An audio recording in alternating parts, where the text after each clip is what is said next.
안녕하세요. 아틀란타 홉TV의 임경철 목사입니다. 여러분을 이렇게 대하니 반갑기도 하고 기쁘기도 합니다. 오늘은 행복한 복음의 증인이라는 제목으로 잠깐 동안 말씀을 드리고 싶습니다. 사람이 무엇을 하든지 하는 일에 행복해야 될 줄로 믿습니다. 저는 충청북도 시골에서 태어난 사람이고 우리 할아버지가 저를 기르셔서 농업학교를 보내셨는데 처음에는 농사를 잘 해서 집을 잘 보살피라고 할아버지가 농업학교를 보내셨습니다. 농업학교 3학년 때 6.25 사변이 일어나서 학교를 못 다니게 되었습니다. 그러다 집에서 한 2, 3년 쉬는 동안에 찾아오는 사람이 많았어요. 그런데 옛날 서학교, 국민학교 같이 다니던 친구들도 찾아오고 또 농업학교 같이 다니던 친구도 찾아오고 뜻밖의 예수님을 믿게 됐어요. 생각지도 않았던 일이지만 집에서 이렇게 있다가 집을 팔아가지고 옮기게 됐는데 집을 팔다가 보니까 예수를 잘 믿는 집사님이 사시게 돼서 그래서 이 복음을 듣고 예수를 믿었지요. 그 후에 기도 중에 또 말씀 중에 이제 사명감을 깨닫고 신학 공부를 했습니다만은 행복한 복음의 증인. 누가 행복한 사람이냐? 무슨 일을 해야 행복한 거냐? 큰 회사에 다니고 인감이 많고 그래서 꼭 행복한 것은 아니더라고요.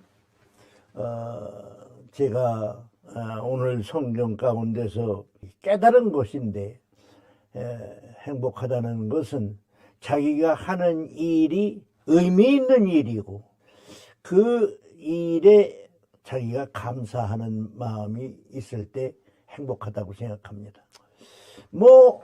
어떤 이들은 참 좋은 잡을 얻어서 인감이 아주 많지요. 보통 사람의 몇 배가 되는 사람들이 있습니다.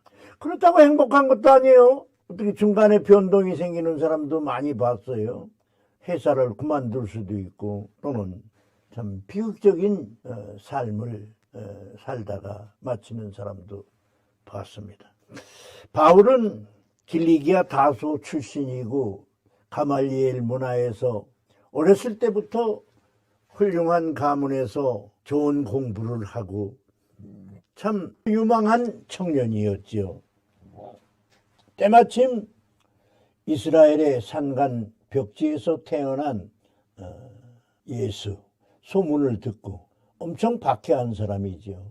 그러나 예수 믿는 사람을 박해하는 것을 지상의 가장 큰 사명으로 알고 예수 믿는 사람을 박해하러 가다가 다메섹 도상에서 길을 가다가 쓰러지지요. 예수님의 부르시는 음성을 듣습니다. 사울아 사울아 네가 어찌하여 나를 핍박하느냐. 우리도 일생을 살다가 보면 임경철 하는 소리를 들을 수도 있고 임목사야 네가 지금 가는 길이 바른 길이냐 하는 음성을 들을 수도 있고 너 지금 하는 일이 잘하고 있는 거냐 옳은 일을 잘하고 있는 거냐 하는 음성을 들을 수도 있습니다.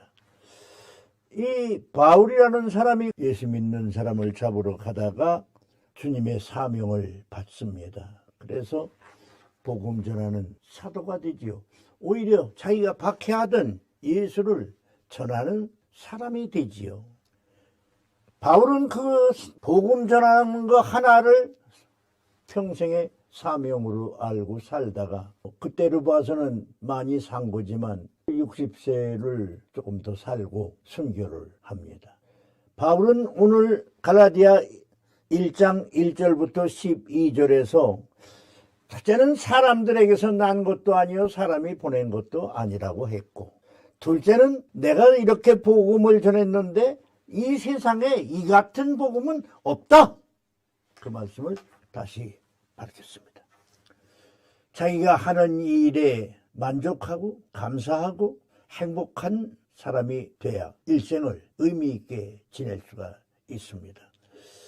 자기 자비, 자기가 원래 생각하던 것과 맞지 않는다고 고민하는 사람도 많이 봤습니다. 내가 무엇을 하는 사람이냐? 다음에는 내가 이 일로 만족하냐? 내가 한 이 일이 다른 사람에게 또는 내가 속한 사회에 유익한 일이냐 하는 것을 생각해 봐야 됩니다. 바울은 자기가 전하는 일이 사람들에게서 난 것도 아니요 사람으로 말미암은 것도 아니라고 했습니다. 하나님이 부르셨다. 천직이라는 말이 있습니다. 목회를 하는 사람은, 목사가 된 사람은 정말 사명감에서 소명을 가지고 감사하고 남에게 유익을 주며 내가 만족한 행복감으로 이 일을 해야 됩니다. 그것이 얼마가 인감이고 얼마 동안 봉사하는 게 문제가 아니고 내가 정말 이 보람된 일에 천직이냐? 하나님이 나를 사용하시는 거냐? 그래서 내가 감사하고 있느냐? 그래서 내가 기뻐하고 있느냐? 그래서 내가 남들에게 유익을 주고 있느냐? 남들의 가장 중요한 필요가 뭐라고 생각하십니까? 복음입니다. 복음을 듣지 못하여 멸망하는 사람이 있다고 생각해 보세요. 내가 복음을 전하여 인생을 행복하게 구원받고 감사함으로 사는 성도가 1명, 2명, 10명, 20명 있다고 생각해 보세요. 얼마나 감사한 일입니까? 바울은 공부를 많이 한 사람입니다. 율법학자입니다. 당시로 말하면 철학자입니다. 훌륭한 윤리와 도덕을 갖춘 남들이 보기에는 추앙받을 만한 직업을 가질 수 있는 사람입니다. 그런데 바울은 그것을 분토같이 버리고 하나님의 복음을 전하는 복음의 증인이 됐습니다. 우리 목회자는 복음의 증인입니다. 복음의 증인으로서 행복하십니까? 복음의 증인으로서 우리 최선을 다해야 될 줄로 믿습니다. 교인이 많거나 예배당을 크게 지었거나 교파의 수장이 됐거나 그것이 훌륭한 것은 아닙니다. 그 일에 내가 기쁘고 감사하고 주님이 불러주신 것을 믿고 행복함으로 온 가족이 헌신하고 있느냐가 중요한 것입니다. 그래서 행복한 복음의 증인들이 되어야 될 줄로 믿습니다. 오늘 한국이나 미국에나 주님의 부름을 받은 목회자는 많습니다. 훌륭한 복음의 증인, 복음이 뭡니까?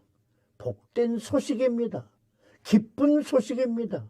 영생을 얻게 하는 기쁜 소식입니다. 나는 행복한 복음의 증인, 개척하시느라고 수고하는 많은 동역자를 봅니다. 저도 그렇게 했어요.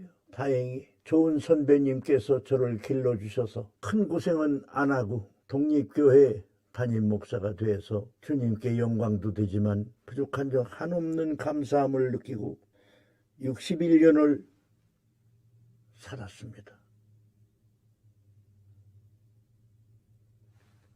주님께서 이렇게 불러주신 것을 감사하며 평생 이 사명을 주님이 주신 지상에 없는 귀한 사역이라고 생각하고 살았습니다. 지금도 이게 할 일이 아니지요.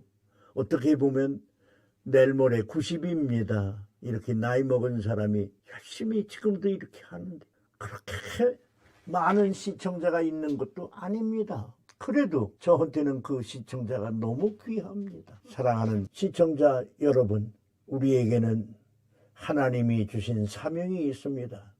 행복한 복음의 증인 되어보시지 않겠습니까? 꼭 목사가 아니더라도 복음을 증거하여 한 사람이 구원받는다면 그 이상 행복한 일은 없습니다. 그 이상 가치 있는 일은 없다고 생각합니다. 미국에서나 아프리카에서나 복음을 증거하느라고 수고하는 동역자들 소식도 많이 듣습니다. 정말 훌륭하십니다.